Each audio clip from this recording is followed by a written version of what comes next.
Hi, this is Bill Guesswich. Today I'm going to take you through a process of using a Blazor WebAssembly app as your GitHub Pages site. A couple of people have requested it, so I did a little research and here it is.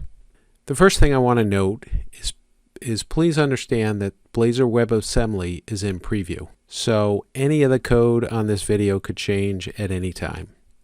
And this is my best effort to show you how to use a WebAssembly app for your GitHub Pages site. The requirements for the video are the same that have been for the other videos. You need Visual Studio 2019 and you need .NET Core SDK 3.1. If you need to install that, please see my other video on how to install. The prerequisites for the video are a working knowledge of C#, Blazor, and Razor components. I'm in the process of putting together videos on Razor components and Blazor, but I didn't want to take up the time in this video to go through all of that. Today was focused on showing how to use a WebAssembly app on GitHub. Also, you need some knowledge of web front ends because GitHub Pages is basically a front end application, and some HTML experience is always helpful. So what are we going to do today? Well, the first thing we're going to do is create a Blazor WebAssembly app, and in order to do that we need to install the WebAssembly template into Visual Studio. Now when you install .NET Core 3.1, it only installs what's supported. And right now only server-side Blazor is supported. So we do need to execute another command in order to install that WebAssembly template. Not a big deal, but something that we need to make sure gets done. Then through my research and trial and error, quite frankly, I found that there were a few changes that we needed to make in the WebAssembly template. There's a small change we need to make into the index.html. There's a small change we need to make into the index.razor. And then we need to update the navmenu.razor file as well, just to make sure that when you see the application running through GitHub, it actually has all the functionality you need. So let's get started and let's go into Visual Studio. Now back in Visual Studio, we get to the startup window, if that's what your default startup is. If you're here, let's continue without code. We want to get to the bare bones Visual Studio with no template selected. Then we are going to want to go to View, Other Windows, and the Package Manager console. Now for me, I had it hidden down here, so you should see something with like a PM prompt. Now included in the description, I'll provide this link. There's a Microsoft website that actually takes you through getting started with ASP.NET Core Blazor. Most of this we've already done, but the one part is optionally install the Blazor WebAssembly template. We need to install the .NET Core 3.1 or later SDK. We've already included 3.1, so we're good. The only thing we need to do here is copy this command and paste it into the package manager. So we paste it in and we click enter. That'll go through a process and it will install the WebAssembly template. So in order for us to see that, we can, now that we've installed the WebAssembly template, let's go to File, New, Project. We'll choose the Blazor app, or let's search for the Blazor app because I've used it. It's sitting there in my recent project templates, but here it is. Blazor app, click on Next. Let's call this the Sample WA for WebAssembly app. We'll click Create. And if everything was installed correctly, you'll see Blazor WebAssembly app. We'll leave everything, make sure ASP.NET Core Hosted is not checked, and we'll click Create. And that creates a sample WebAssembly app. Let's go ahead and run it to see what it does. And here we are with a couple of pages, home, counter, fetch data. I'll certainly go into more detail in future videos on this. The counter works. Click me, 1, 2, 3, 4. Okay, so that works, and we can navigate around. So we're good. We've got a Blazor WebAssembly application. So now there are only a couple of things we want to do in order to get this ready for GitHub. Some of the things I found was that with the routing and depending on whether you're an organization or you're a project, some of the page links are a little funny, so we want to clean those up. First thing we want to do, we want to go into the index.html page, and we just want to get rid of this line for base href. Sometimes if you're putting a page together for your project, your GitHub project, this will cause some errors. And that's it for the index.html.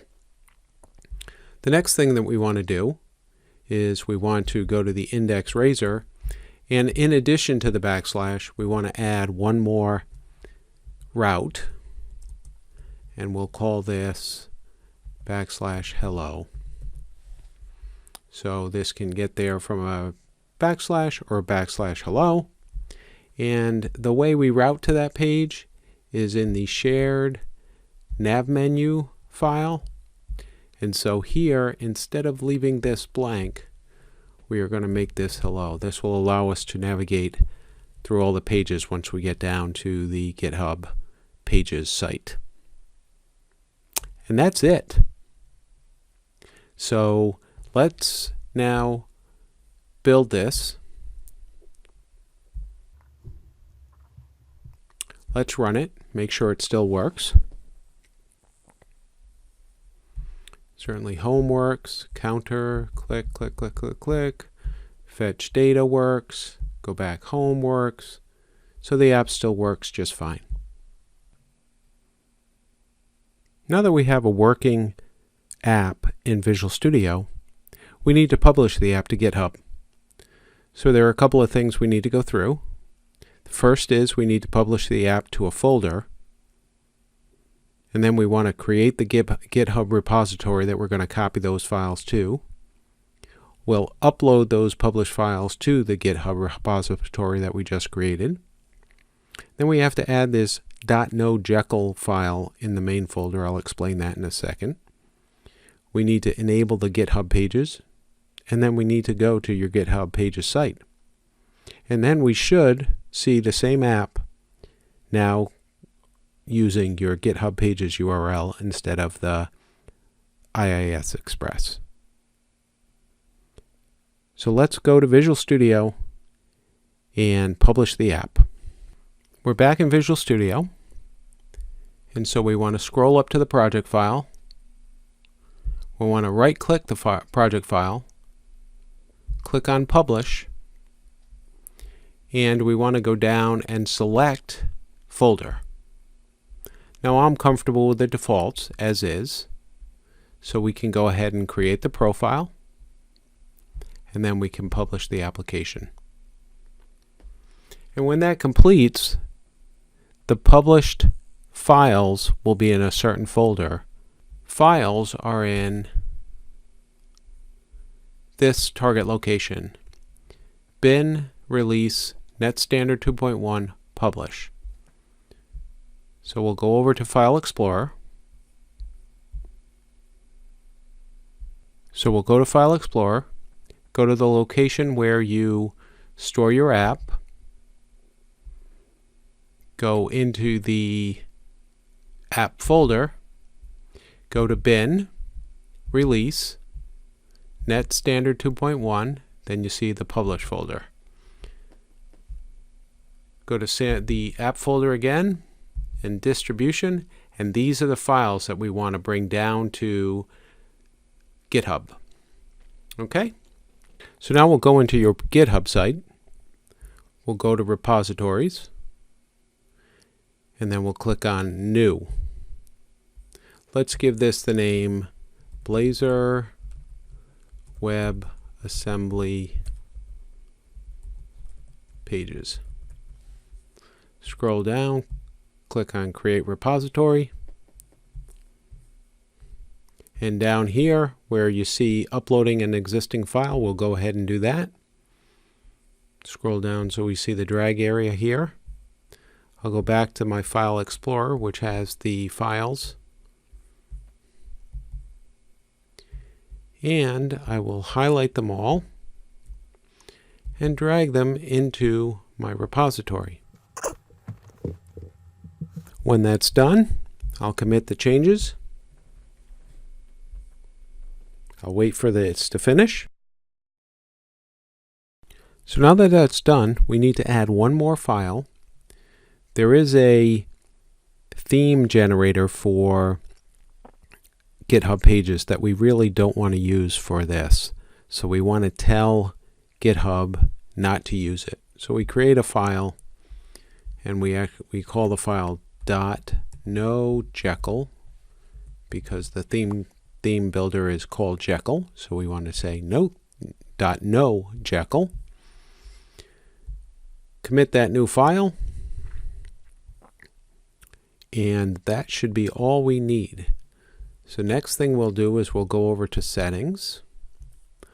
We'll scroll down until we get to GitHub Pages. For me, I'm going to keep it on the master branch. For you, you can put it on whatever branch you want. So I save it to the master branch, or I use the master branch for my GitHub Pages site. I'll click refresh a couple of times. Once it turns green, I should be good to go. I right click, I open my link in a new tab. Here is the app. I can fetch data, I can counter, and I can go home. So there you have it, a WebAssembly app running through your GitHub Pages site. I'm Bill Gesowich. You can reach me at any of these sites or social media locations, and I'll see you on the next video. Thank you.